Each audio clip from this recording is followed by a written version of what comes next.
Hey, when you're working on your lawnmower trying to figure out what is sufficient compression, I'm going to give you kind of a baseline idea about what you can look for or expect when you're doing a compression test with this real simple type of compression tester. This isn't as accurate as like leak down test. This is just a simple Harbor Freight little, comes in a red box. It's got different attachments. This is like a pigtail you can take off here. But anyway, yeah, this is just one of the tools you can use, or you can use your finger. But if you do have one of these, they're pretty cheap. I think they're about 20 bucks.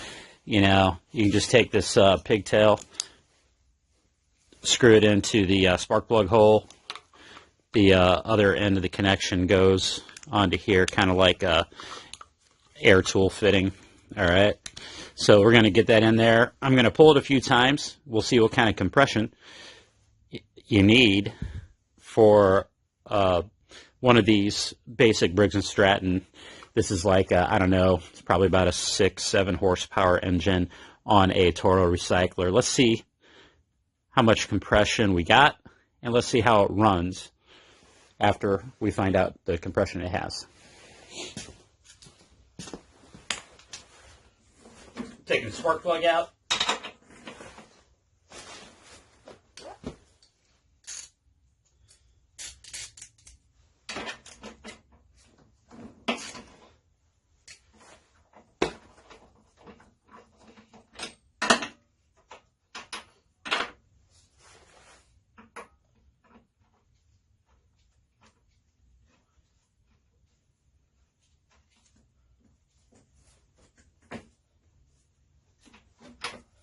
It doesn't want to go in there.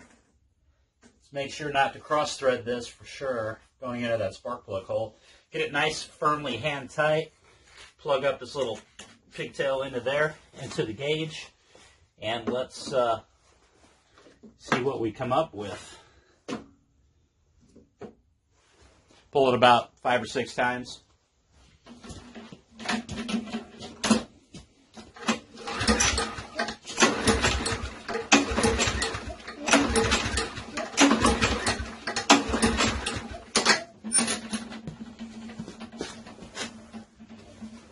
So I've got less than 30. So that would be, that's really low. Let me pull this a few more times, see if I can get a little more in there. I didn't pull real hard. A little harder this time. See if we can get that up a little bit. Okay, still I'm just below 30 right there. You can see that. So it's just below 30. Let's see if it'll run.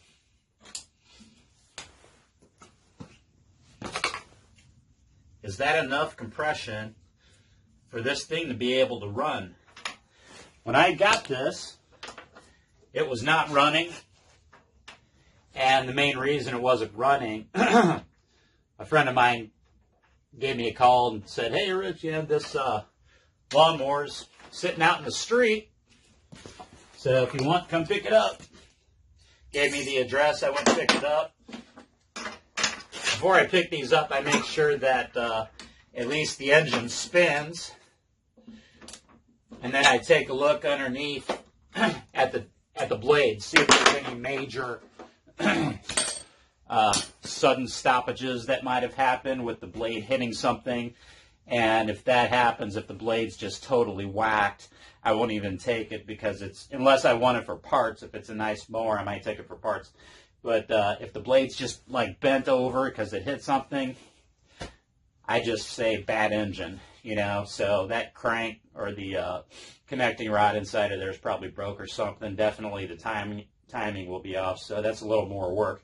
So anyway, we've got less than 30 PSI on this basic compression test. Let's see if it'll run.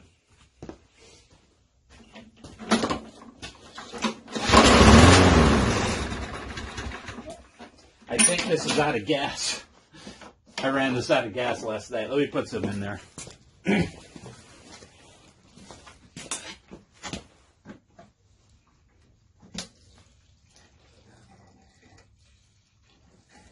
So if you haven't guessed yet, yeah, I did get it running.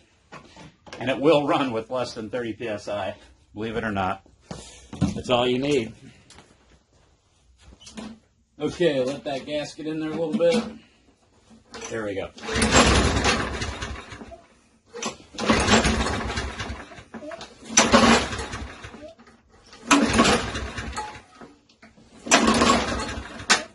Gonna make a lighter out of me. Okay. Let's give it a second.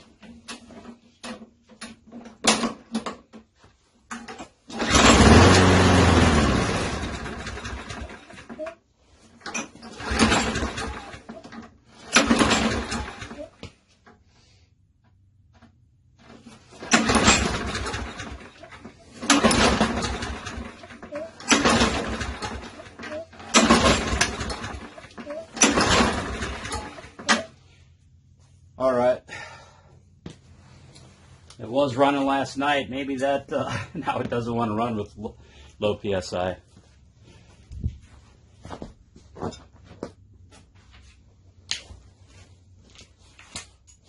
give it a little shot of juice and see what happens.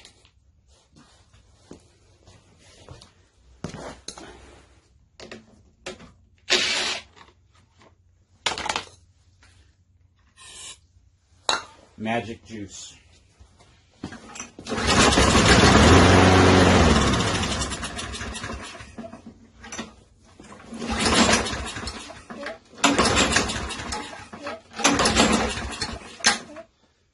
Well, I had this going last night.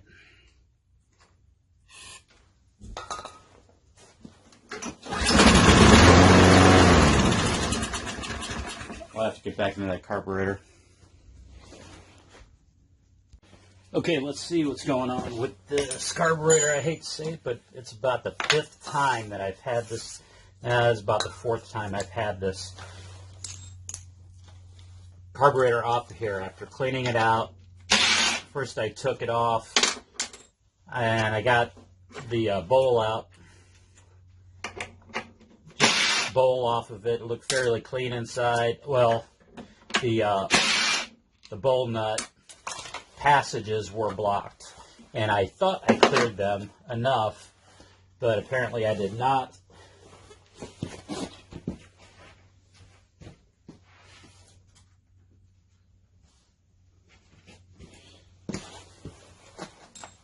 So it wasn't running. It would run and then barely die, and then would rev up, increase the RPM again.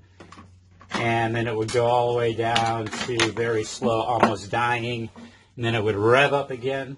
So, okay, I'm thinking it's a fuel flow, fuel restriction problem. And so I took the carburetor back off, took the bowl nut off again, and took the bowl completely off. I saw that the bowl gasket was deteriorating pretty bad, so I just try to save that if I can. And I don't mess with it. So... But I did take the bowl off the second time, got up in there, sprayed out all the passages. It's very clean. It's relatively clean. It was just that the bowl nut was kind of messed up and blocked up. So, yeah, got to be real careful here. I like to spray a little, even if it's a little carb cleaner. It provides a little lubrication for this. But... let's not forget to take the hose off of there. Not prepared with all my tools in one place. So get this fuel line off. I like using a kind of a pin punch to shove in there. Usually it's a good idea to take this line off before you take the mounting bolts off, or it's kind of a pain. Okay, hold this line up a little bit. Shove this pin punch in here, ram it in there. I like doing that instead of using clamping devices because it might damage the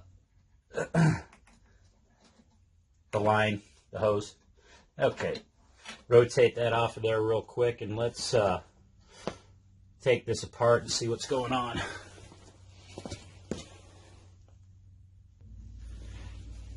Okay, what I ultimately did was clean this out really good. Let me get that to focus a little bit. I don't know. But this hole going down the center of the bowl nut right here. All right, I just jammed this piece right here with this little pipe cleaner. Sometimes you get them when you buy those cheap Chinese carburetors. They just throw them in. This has come in pretty handy. But I took this one that just didn't quite fit down the center. Okay, so some of these carburetors, the center hole doesn't go all the way down like this vertical hole to meet the horizontal holes that pick up the fuel at the bottom, these bottom ones. So anyway, I'm cleaning out the center hole really good. Feels like it's kind of binding a little bit, so I'm getting this up in there. I'm reaming it out a little more. Real good. It's kind of sawing at it. It's kind of got a little bit, it's a twisted wire, that pipe cleaner, so it's kind of got sort of like a serrated edge type of effect when it's going in and out there. So it's going to ream that hole out just a little bit. And then I'll come back through the sides here, this horizontal passageway going through here. Okay, there was a little debris in there. Okay, so that might have been enough to keep this thing from running, even though I just did this yesterday. So there might still been some debris up in the gas tank. It got sucked down into here and then blocked up this passageway, because this is that passageway is the only thing metering that fuel getting up to the main jet. So anyway, get this cleaned out real good. I'll put a little spray in here. Wish I had my safety glasses on right now. Just kind of turn away from it. Okay, hopefully that went through. And we'll get it back on there. I'm going to take a look inside of that bowl too while I got it off. Okay, so I popped that bowl off, and actually we did get some extra debris down in there since I worked on it yesterday. See that stuff down in there? So that might be enough gunk. I mean, there's some like solid pieces looking down in there. So I might just go ahead and drain this tank out and make sure no more crap's in that tank getting down to the carburetor, blocking it up. I'll bet that's what's going on, because I didn't completely drain this tank. That might have been my mistake right there, but can you see kind of the chunks of stuff down in there? Yeah, it's got like chunks. So I'm going to go ahead and drain this tank. Okay, I don't have a lot in there, so I'm just going to go ahead and try to use this coffee cup to drain what's left. Going to have to remember not to use this coffee cup for a while. I use about 2 or 3 cups a day here lately. Different coffee cups, not cups of coffee. I'll drink about 5 or 6 cups of coffee a day. Not that anybody really cares, but I love coffee. If you love coffee, leave a comment below. Like and subscribe. All that cool stuff. Okay, I'm getting all this nasty gas and all this stuff. Contaminated gas out. It's looking pretty nasty, but I still had some coffee in this cup, just kind of leftovers.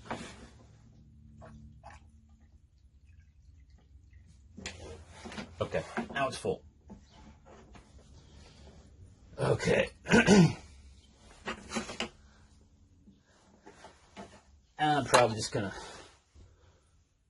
put the rest of that in my little gas tank here. It won't matter. No big whoop. I just won't dump the bottom part in there.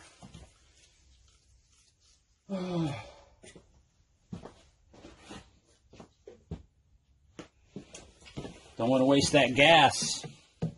Can reuse this stuff right here. Just don't dump the bottom stuff in there. Man, this gas is expensive lately. Let's go, Brandon.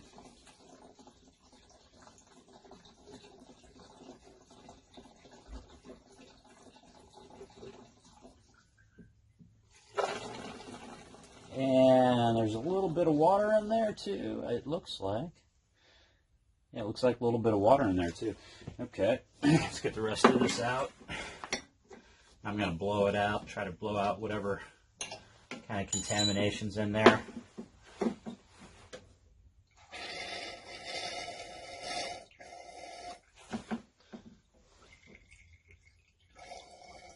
Okay, it looks like that's getting it out pretty good. I'll spray a little magic juice in there. Carburetor. Starter. Carbon throttle body cleaner. Yeah, when I picked this up yesterday, or day before yesterday, it was, they left a big old box of oil and like 4 full cans of starter fluid. It was pretty cool. So that was a little bonus. And this thing does run okay. So let's go ahead. I'm going to go ahead and put this carburetor back together. It's trying to be very careful with the old bowl ring gasket that's on there. And I'll just put that back on there. Get it together.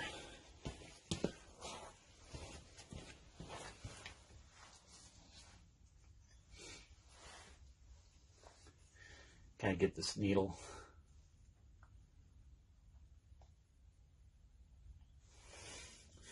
The float pin, get it centered. Okay, still got my washer on there. I'm putting my re-cleaned out bowl nut with all those fuel passages in there that got clogged up. Where's my ratchet? I heard it. Let's see. Here it is.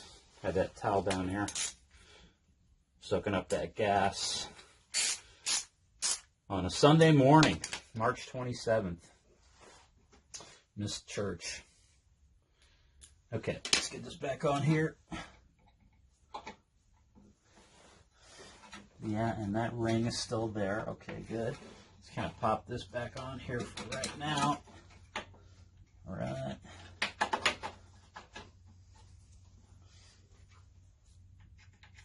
And let's see, get these mounting bolts, 2 of these bolts back on there. 10 millimeters. Work pretty good.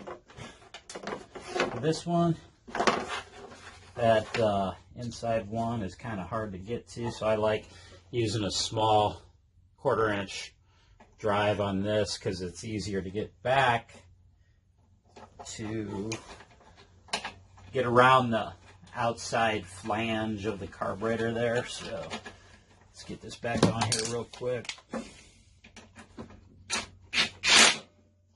Right. Second one on there, that's good. 2 mounting bolts. And I'm going to get this governor wind arm attached, making sure it's in the choke linkage properly on that little black bracket. Get this screw on there. Very little light on that one. Get the fuel line back on. Okay, here's a clamp. Okay, and we get this. Don't even really need this on there for now. Let's see if it'll fire up, stay running. Get a little fuel back in here.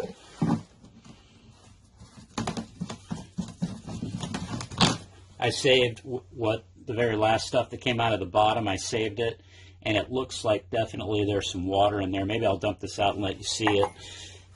Looks like there's a couple spoonfuls of water, maybe even like about a 1/2 ounce. So hopefully this will take care of the problem once and for all. I should have done this in the very beginning as far as cleaning out the tank, but the tank was so clean when I looked in there I didn't bother. Okay, so we're going to get this thing going now.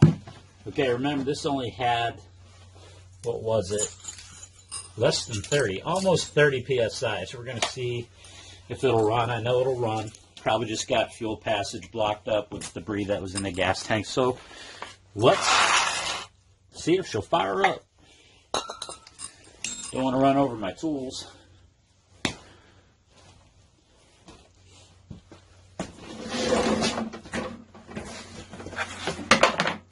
Gas check. It's on. Okay, get this loose hardware off of here.